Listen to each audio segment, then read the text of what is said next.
सादरम अभिवादनम सर्वेभ्यो नमो नमः। मैं डॉक्टर अरविंद कुमार गौड़ आप सभी दर्शकों का, श्रोताओं का, पाठकों का अपने इस YouTube चैनल में हार्दिक स्वागत करता हूँ। आज फिर आपके बीच में हिंदी व्याकरण का एक नया विषय, एक और विषय, जो क्रिया के जो दो भेद हैं, सकर्मक और अकर्मक, कर्म के आधार पर जो क्रिया के जो दो भेद हैं, इस विषय वस्तु को लेकर के विस्तार से आपके बीच में चर्चा करूंगा और आशा करता हूं आप लोग ध्यान से देखेंगे और जो थोड़ा बहुत कमी है या कहीं पर कोई न्यूनता है या सीखने में कहीं पर कोई कमी रह जाएगी तो वो न्यूनता, वो कमी इस वीडियो से पूर्ण होगी, ऐसा मैं आशा व्यक्त करता हूं और आशा करता हूं आप ध्यान से देखेंगे और वीडियो को यदि अच्छा लगेगा तो लाइक करेंगे और शेयर जरूर करेंगे। यदि अभी तक चैनल को सब्सक्राइब नहीं किया है तो चैनल को सब्सक्राइब अवश्य कीजिएगा। कर्म के आधार पर क्रिया के भेद, अर्थात जब हम वाक्य पढ़ते हैं, वाक्य में जो क्रिया लिखी हुई होती है उस क्रिया को हम कैसे पहचानेंगे कि यह सकर्मक है या अकर्मक है। तो ये दो भेद, ये कर्म के आधार पर होते हैं। क्रिया के दो भेद होते हैं कर्म के आधार पर। नंबर 1 सकर्मक क्रिया, नंबर 2 अकर्मक क्रिया। अब हम सबसे पहले कुछ उदाहरण देख लेते हैं। उदाहरणों से धीरे धीरे स्पष्ट होता जाएगा कि सकर्मक क्या है, अकर्मक क्या है। इन उदाहरणों को पढ़ने के बाद हम स्वयं फिर एक परिभाषा को भी निर्मित करने का प्रयास करेंगे। ध्यान से देखिए और एक एक शब्द पर आप ध्यान देंगे। नंबर 1 सीता खाना बना रही है। सीता खाना बना रही है, तो यहां पर सर्वप्रथम हमने क्या ढूंढेंगे, क्योंकि हमने क्रिया के भेद को ढूंढना है तो सर्वप्रथम हम वाक्य में ढूंढेंगे क्रिया। तो इस वाक्य में क्रिया क्या है, बना रही है, ये पूरी क्रिया है, बना रही है। सीता ये हो गया कर्ता, खाना ये हो गया कर्म। सीता खाना बना रही है, ये देख लीजिए, ये होगी क्रिया, बना रही है क्रिया होगी। खाना एक कर्म हो गया, सीता एक कर्ता हो गया। तो जब क्रिया कर्म से के साथ हो, नाम से पता चल रहा है सकर्मक, अर्थात कर्म से युक्त, कर्म से युक्त, नाम से स्पष्ट हो रहा है। तो हम समझ रहे होंगे कि सकर्मक क्रिया किसको बोलते हैं, वह उस क्रिया को बोलते हैं जो कर्म से युक्त हो। तो इस वाक्य में देखिए आप, बना रही है क्रिया है, सीता कर्ता, कर्ता उसको बोलते हैं जो क्रिया को संपादित करता है, क्रिया को संपन्न करता है, क्रिया को कर्ता उसको बोलते हैं कर्ता। और क्रिया के द्वारा जिसको कर्ता बहुत अधिक चाहता है उसको बोलते हैं कर्म।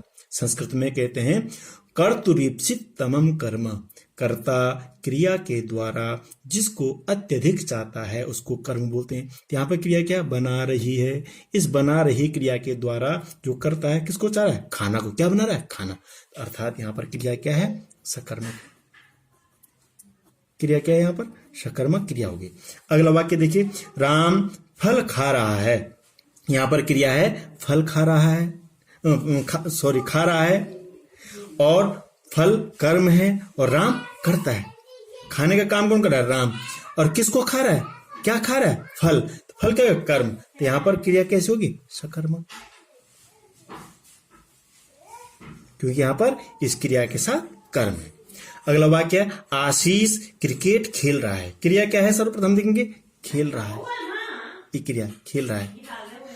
और कौन खेल रहा है, आशीष, ये कर्ता हो गया। क्या खेल रहा है, क्रिकेट। जो खेलने की जो क्रिया है, खेलने की क्रिया के द्वारा सबसे अधिक किसको चाह रहा है, क्रिकेट को चाह रहा है। तो ये भी कैसी क्रिया होगी, सकर्मक क्रिया होगी।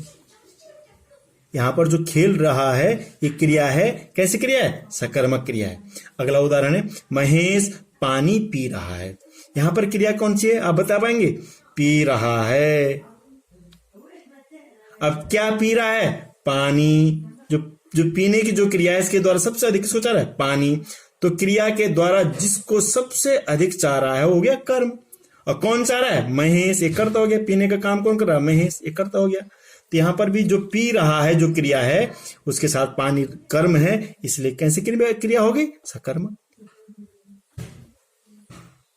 अगला उदाहरण, माँ रोटी दे रही है। यहां पर क्रिया क्या है, आप ध्यान देंगे क्रिया है दे रही है। वही हम फिर प्रश्न करेंगे, क्या दे रही है? रोटी।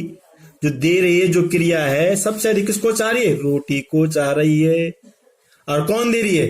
इस पूरी क्रिया को संपन्न कौन कर रहा है? मां। मां कर्ता, रोटी कर्म, दे रही है क्रिया। तो कैसी क्रिया हो गई ये? सकर्मक क्रिया।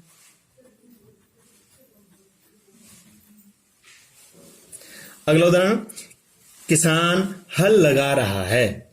अब यहां पर क्रिया देखो क्या है? लगा रहा है। क्या लगा रहा है? हल। लगाने के द्वारा सबसे अधिक किसको चाह रहा है? हल। तो हल क्या हो गया? कर्म। लगा रहा है क्या हो गया? क्रिया। और किसान क्या हो गया? कर्ता। तो इस प्रकार कौन सी क्रिया हो गई? सकर्मक। सब जगह आपको कर्म दिखाई दे रहा है। सब जगह यहां पर खाना कर्म है, द्वितीय वाक्य में फल कर्म है, तृतीय वाक्य में क्रिकेट है, चतुर्थ वाक्य में पानी है, पंचम वाक्य में रोटी है और षष्ठ वाक्य में हल। तो ये कर्म होने के कारण ये जो सारी क्रिया हैं ये कैसी क्रिया होगी? सकर्मक क्रिया होगी।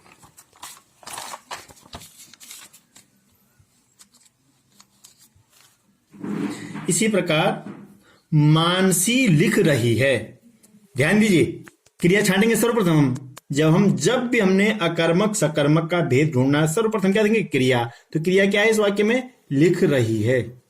ये क्या है? क्रिया। अब कौन लिख रही है? मानसी। जो लिखने की क्रिया को संपन्न कौन कर रही है? मानसी। ये क्या हो गया? कर्ता। अब देखो, कर्ता और क्रिया के अलावा इसमें और कोई शब्द नहीं, न कर्म है, न करण है, न संप्रदान है, न अपादान, न अधिकरण है। तो लिहाजा क्या लिख रही है हमें पता नहीं, वाक्य में उत्तर नहीं मिल रहा है।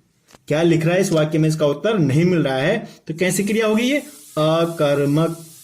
अर्थात आप इस वाक्य में देख रहे होंगे कि क्रिया के साथ किसी प्रकार का कोई कर्म नहीं है, तो लिहाजा क्रिया क्या होगी? अकर्मक क्रिया होगी।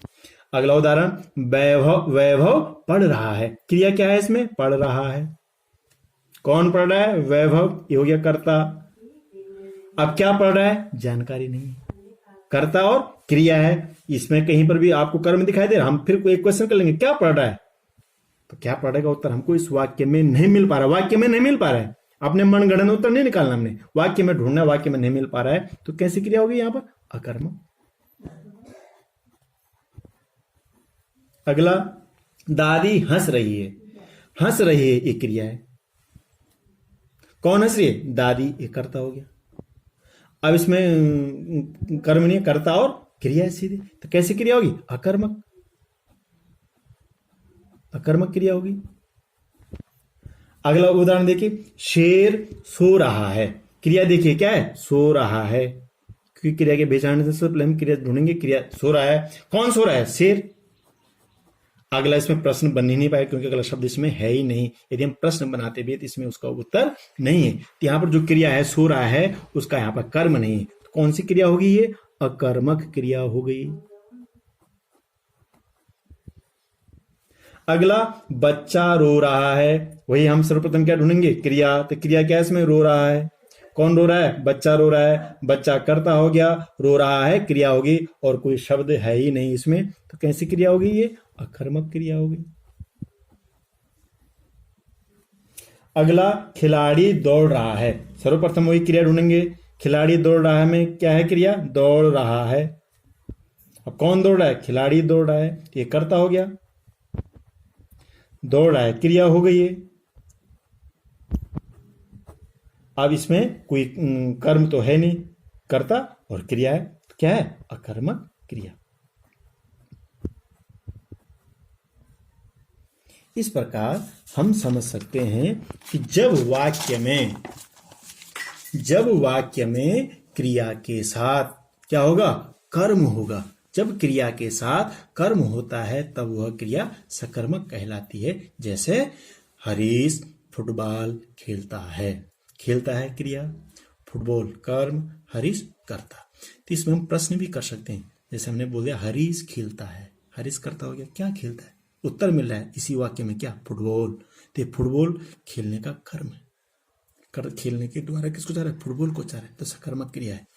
द्वितीय उदाहरण देखिए, रमा गीत गाती है। तो गाती है क्रिया है। क्या गाती है? गीत। गाने के द्वारा गीत को गा रही है, तो कर्ता क्रिया के द्वारा इसको बहुत अत्यधिक चाह रहा है, कर्म हो गया, और रमा कर्ता हो गया, सकर्मक क्रिया हो गई। अगला तीसरा उदाहरण, आयुष निबंध लिखता है। लिखता है क्रिया है। क्या लिखता है? प्रश्न करें हम, क्या लिखता है? निबंध लिखता है। ये कर्म हो गया, लिखने के द्वारा निबंध को संपन्न कर रहा है, और आयुष कर्ता हो गया। इस प्रकार से लिखता है, यहाँ पर सकर्मक क्रिया होगी। अगला उदाहरण है, शिवानी पुस्तक पढ़ती है। सकर्मक क्रिया है, पढ़ती है क्रिया। क्या पढ़ती है? पुस्तक। उसका उत्तर मिल रहा है, तो कर्म, पुस्तक कर्म हो गया, और शिवानी कर्ता हो गया। इस प्रकार से जहां पर क्रिया के साथ कर्म होता है तो वहां पर सकर्मक क्रिया होती है। अगला अकर्मक क्रिया, जब क्रिया के साथ कर्म नहीं होता, अर्थात जब क्रिया कर्म विहीन होती है, उस वाक्य में कर्म नहीं होता है, कर्ता होगा, करण होगा, संप्रदान होगा, अपादान होगा, लेकिन कर्म नहीं होगा, तब उस क्रिया को क्या? अकर्मक क्रिया कहते हैं। जैसे आप ध्यान से देखेंगे, यहां पर बालक खाता है, तो खाता है क्रिया, बालक कर्ता, कर्म नहीं इसमें। बालक खाता है, क्या खाता है? हम प्रश्न में कर रहे हैं, तो लेकिन उत्तर हमको इस वाक्य में नहीं मिल पा रहा है। जब उत्तर नहीं मिल पा रहा है, कर्म नहीं है, कर्म विहीन कर्म क्रिया है, तो क्या बोलेंगे? अकर्मक क्रिया। दूसरा, शांभवी सोती है। सोती है क्रिया है, शांभवी करता है, कहीं कर्म है? नहीं, शांभवी सोती है। तो जो सोने का जो सीधा प्रभाव पड़ा है, किसे पड़ा? शांभवी। बीच में कर्म किसी भी है ही नहीं, इसलिए अकर्मक क्रिया है। अगला उदाहरण है, सावंत पढ़ता है। तो पढ़ता है क्रिया, सावंत करता, सावंत पढ़ता है। क्या पढ़ता है? उत्तर हमको इसमें नहीं मिल रहा है। जो पढ़ने का सीधा प्रभाव है किस पे? सावंत पर है, इसलिए ये पढ़ता है, अकर्मक क्रिया है। अगला है, कोई रोया था। तो रोया था क्रिया है, कोई करता है, कोई रोया था। तो क्यों रोया था, क्या रोया था? जो रोने का सीधा प्रभाव कोई है, यहाँ पर कहीं कर्म हमको दिखाई नहीं दे रहा है, कर्म है ही नहीं, इसलिए क्या होगी? अकर्मक क्रिया होगी। इस प्रकार से अकर्मक और सकर्मक क्रियाओं की पहचान हम इस प्रकार से कर सकते हैं कि जब हम जो वाक्य हमारे सामने, उस वाक्य में प्रश्न करें, क्रिया को आधार बना करके प्रश्न करें, क्या, किसे, किसको।